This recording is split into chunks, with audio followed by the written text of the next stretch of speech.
ഹരി ഓം. ശ്ലോകം 4 നോക്കാം.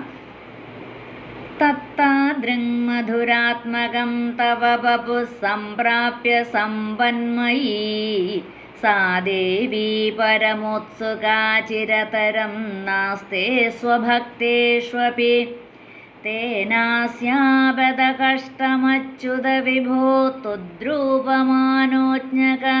പ്രേമസ്ഥൈര്യമയാദ ചാപലബലാത് ചാപല്യവാർത്തോദഭൂത്.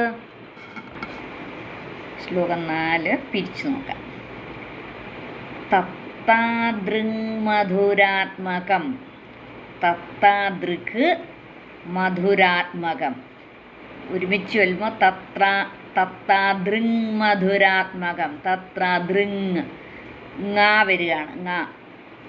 അപ്പം ശരിക്കും പിരിക്കുമ്പം തത്താദൃക് മധുരാത്മകം തവ വപുഹു സംപ്രാപ്യ. വപുസംപ്രാപ്യ. വപുസംപ്രാപ്യ. ഇവിടെ 2 സാ വന്നു. കാര്യം എന്നാന്ന് വെച്ചാൽ വപുഹു ആണ്. വപുഹു കഴിഞ്ഞിട്ട് സം വന്നു, സാ വന്നു. അപ്പം ഒരുമിച്ച് ചൊല്ലുമ്പോഴത്തേനും വപുസംപ്രാപ്യ. അവിടെ വിസർഗം കഴിഞ്ഞിട്ട് വന്ന സായ ഇരട്ടിച്ചു. അത് നോക്കണ്ട, ഞാൻ പറഞ്ഞു എന്നേ ഉള്ളൂ. എപ്പോഴെങ്കിലും അത് മനസ്സിലിരിക്കും. അപ്പോൾ അത് ഇരുന്നോട്ടെ എന്ന് വിചാരിച്ച് പറഞ്ഞു എന്നേ ഉള്ളൂ. തവ വപുസംപ്രാപ്യ. വപുഹു സംപ്രാപ്യ. സമ്പന്മയീ സാ ദേവീ പരമോത്സുക. പരമ ഉത്സുക. ചിരതരം നാസ്തേ. ന ആസ്തേ. ന ആസ്തേ. അതാണ് നാസ്തേ. സ്വഭക്തേഷു അപി. സ്വഭക്തേഷ്വപി. ഭക്തേഷു അപി. അതാണ് ഭക്തേഷ്വപി. ഷ്വപി എന്ന് വന്നു. തേന അസ്യാഹ. തേനാസ്യാ ബത കഷ്ടമച്യുത. കഷ്ടം അച്യുത. വിഭോ ത്വദ്രൂപമാനോജ്ഞക. ത്വത് രൂപമാനോജ്ഞക പ്രേമസ്ഥൈര്യമയാദ ചാപലബലാച്ചാപല്യവാർത്തോദഭൂത്. പ്രേമ സ്ഥൈര്യമയാത് അചാപല ബലാത് ചാപല്യ വാർത്ത ഉദഭൂത്. ഈ അവസാനത്തെ വരി ഒരു സമസ്ത പദമാണ്. ശരിക്കും പറഞ്ഞാൽ ആ മൂന്നാമത്തെ വരിയുടെ ത്വദ്രൂപമാനോജ്ഞക പ്രേമസ്ഥൈര്യമയാദ ചാപലബലാച്ചാപല്യവാർത്തോദഭൂത്. അത്രയും തൊട്ട് ആ ഒറ്റ പദമായിട്ടാണ്, ഒറ്റ വരിയായിട്ടാണ് എടുത്തിരിക്കുന്നത്. പക്ഷെ നമുക്ക് ത്വദ്രൂപമാനോജ്ഞക എന്ന് പറഞ്ഞിട്ട് പുസ്തകത്തിലൊരു വര കാണും. അപ്പം ആ വരയുടെ അർത്ഥം അടുത്തത് അവിടെ മുറിക്കാണ്ട് ചൊല്ലണമെന്നാണ്. എന്ന് വെച്ചാൽ കണ്ടിന്യൂവേഷനാണ്. ത്വദ്രൂപമാനോജ്ഞക പ്രേമസ്ഥൈര്യമയാദ ചാപലബലാച്ചാപല്യവാർത്തോദഭൂത്. പക്ഷെ നമുക്ക് എല്ലാവർക്കും കൂടെ ഒരുമിച്ച് ചൊല്ലുമ്പം എല്ലാവർക്കും അതുപോലെ ശ്വാസം കിട്ടത്തില്ല. ചിലപ്പോൾ തെറ്റ് വരാം. അതുകൊണ്ട് ത്വദ്രൂപമാനോജ്ഞക എന്ന് ഒരു പോസ് കൊടുത്തേച്ച് ശ്വാസം എടുത്തേച്ച് പ്രേമ സ്ഥൈര്യ മയാദ പ്രേമസ്ഥൈര്യമയാദ ചാപല. മയാദ ചാപല. അവിടെ മറ്റിടത്തൊക്കെ നേരത്തെയൊക്കെ അങ്ങനെ വന്നിട്ടുണ്ട്. അപ്പം അവിടെ നമ്മൾ മുറിക്കണ്ടെന്നേ ഉള്ളൂ. പ്രേമസ്ഥൈര്യമയാദ ചാപല. പ്രേമസ്ഥൈര്യമയാത് അചാപല. അചാപലയാണ്. മയാദചാപല. മയാദചാപല. പ്രേമസ്ഥൈര്യമയാത് അചാപല.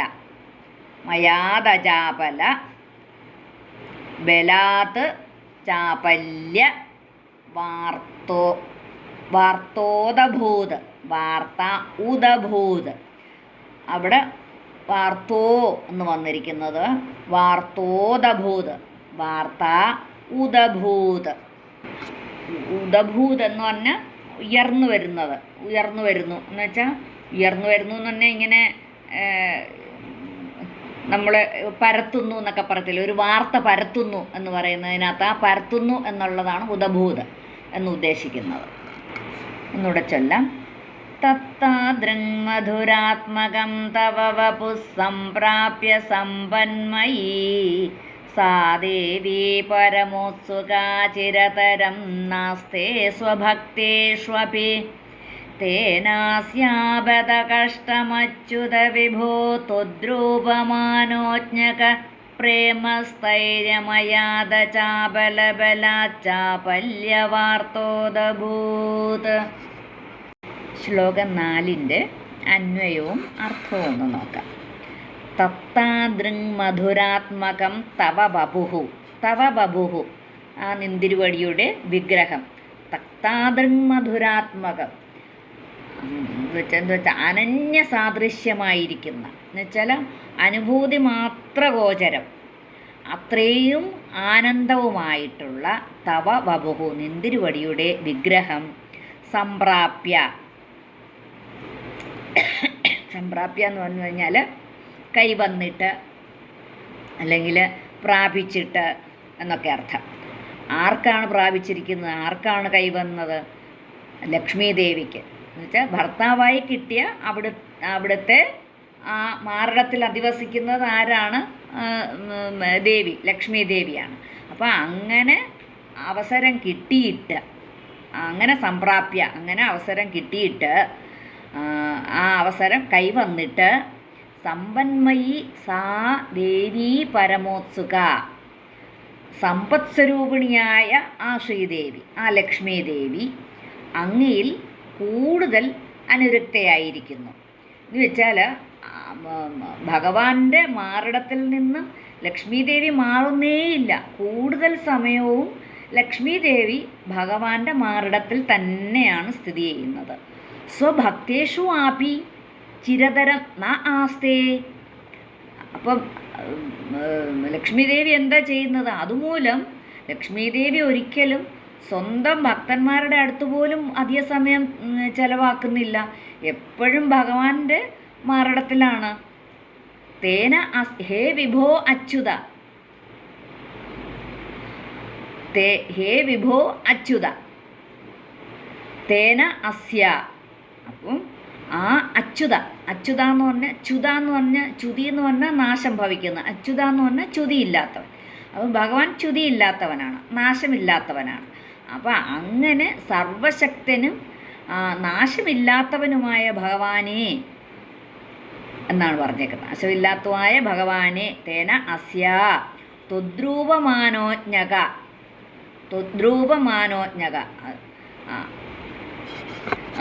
അവിടെ അവർ നിർത്തുന്നില്ല. ത്വദ്രൂപമാനോജ്ഞക പ്രേമസ്ഥൈര്യമയാത് അചാപലബലാത്ത്. അപ്പോൾ ത്വദ്രൂപമാനോജ്ഞക, അപ്പോൾ അങ്ങനെയുള്ള ആ നിന്തിരുവടിയുടെ രൂപലാവണ്യത്തിൽ ഉളവായ ആ അനുരാഗത്തിൻ്റെ ഉറപ്പാകുന്ന ചാപല്യമില്ലായ്മയുടെ ശക്തി മൂലം. എന്നുവെച്ചാൽ ലക്ഷ്മി ദേവിക്ക് അങ്ങയുടെ രൂപത്തിൽ അത്ര സ്ഥിരപ്രേമമാണ്. ആ സ്ഥിരമായിട്ടുള്ള പ്രേമം നിമിത്തം സദാ അങ്ങയോടൊപ്പം തന്നെ സ്ഥിതി ചെയ്യുന്നു. അപ്പം അചാപല ബലാത് എന്ന് വെച്ചാൽ അങ്ങനെ അചാപല ബലാത് ആ അനുരാഗത്തിൻ്റെ കൂടുതൽ കാരണം, ചാപല്യമില്ലാത്ത ആ ശക്തി കാരണം, ചാപല്യവാർത്ത ആ വാക്കുകൾ ഉപയോഗിച്ചിരിക്കുന്നതാണ് ഭട്ടതിരിപ്പാടിൻ്റെ ആ അത്രയും വലിയൊരു കഴിവെന്ന് പറയുന്നത്. അചാപല ബലാത് ചാപല്യവാർത്ത, ആ ഒട്ടും ചാപല്യമില്ലാത്ത അനുരാഗത്തിൻ്റെ ഉറപ്പ് എന്ന് വെച്ചാൽ അത്രയും ഉറപ്പുളവാക്കുന്ന ശക്തിയേറിയ പ്രേമം, അനുരാഗം കാരണം ചാപല്യവാർത്ത, വാർത്ത എന്ന് വെച്ചാൽ അങ്ങനെ ഒരു അപവാദം, ചപലയാണ് എന്നുള്ളൊരു അപവാദം. ആർക്ക്? ലക്ഷ്മി ദേവിക്ക്. ലക്ഷ്മി ദേവി ചപലയാണ് എന്നുള്ളൊരു അപവാദം ഉദഭൂത് ഉപദൂതഭൂതം എന്ന് പറഞ്ഞാൽ ഉയർന്നു വന്നു എന്ന് വെച്ചാൽ പരന്നു വന്നു. അങ്ങനെ ദേവി ചപലയാണ് എന്ന ഒരു അപവാദം ഉയർന്നു വന്നു. ബദ കഷ്ടം, നോക്കൂ ഈ വൈരുദ്ധ്യം കഷ്ടമല്ലേ? അങ്ങനെ ദേവിക്ക് ഒരു അപവാദം ഉണ്ടാക്കി കൊടുക്കുന്നത് വലിയ കഷ്ടമല്ലേ ഭഗവാനെ എന്ന് ഭട്ടതിരിപ്പാട് ചോദിക്കുകയാണ്. അപ്പം ആ അനന്യ സാദൃശ്യമായിരിക്കുന്ന ആ ദിവ്യ മായ ആ മധുര രൂപത്തെ ആര് പ്രാപിച്ചിട്ട്? ആ ദേവി അല്ലെ ലക്ഷ്മി ദേവി പ്രാപിച്ചിട്ട് സമ്പൽ സ്വരൂപിണിയായിരിക്കുന്ന ആ ശ്രീ ഭഗവതി അങ്ങയുടെ തിരുമാറിടത്തിൽ തന്നെ അധിവാസം ചെയ്യുകയാണ്, ഒരിടത്തും പോകുന്നില്ല. കാര്യം എന്നാ, അത്രത്തോളം പ്രേമമാണ് ശ്രീ ലക്ഷ്മി ദേവിക്ക് ഭഗവാന്റെ അടുക്കൽ. ലക്ഷ്മി ദേവിക്ക് ഇഷ്ടം പോലെ ഭക്തന്മാരുണ്ട്. ആ തൻ്റെ ഭക്തന്മാരെടുക്ക പോലും ഉറച്ചു നിൽക്കാതെ അങ്ങയുടെ രൂപത്തിലുള്ള ആ സ്ഥിര പ്രേമ നിമിത്തം സദാ അങ്ങയോടൊപ്പം തന്നെ സ്ഥിതി ചെയ്യുകയാണ്. ആ കാരണം ഒന്നുകൊണ്ട് മാത്രം സ്ഥിരചിത്തയായ ലക്ഷ്മി ഭഗവതിക്ക്, ലക്ഷ്മി ദേവി സ്ഥിരചിത്തയാണ്, ആ സ്ഥിരചിത്തയായ ലക്ഷ്മി ഭഗവതിക്ക് ചപല എന്ന ഒരു അപവാദം കിട്ടിയില്ലേ, അങ്ങനെ വന്നില്ലേ എന്നിങ്ങനെ ഭട്ടതിരിപ്പാട് ചോദിക്കുക. ആ ഭഗവാന്റെ വക്ഷസ്സിൽ സ്ഥിരമായിട്ട് വസിക്കാൻ വേണ്ടിയിട്ടാണ് ലക്ഷ്മി ദേവി തൻ്റെ ഉപാസകരെ പോലും വിട്ടുപോയിരിക്കുന്നത്.